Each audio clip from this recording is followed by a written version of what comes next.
bread niya. Gusto daw niya yung bread. Sabi ko, Pilipino yung mga nagbe-bake doon. Sabi ko, oh, masarap. Siyempre, Pilipino. Diba?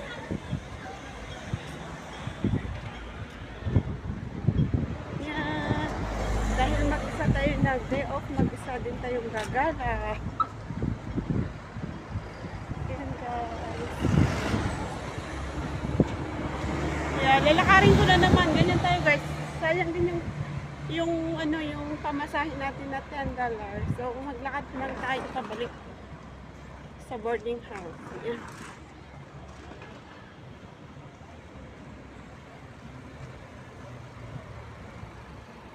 Yan. Samahan niyo ako, guys, kasi wala akong kasama.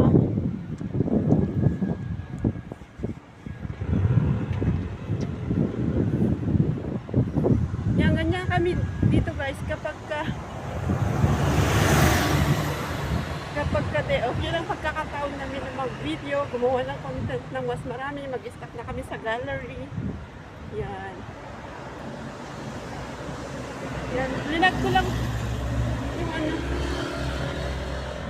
yung sa bakery. Kasi masarap talaga yung mga pagkain nila. Thank you for watching. Bye-bye!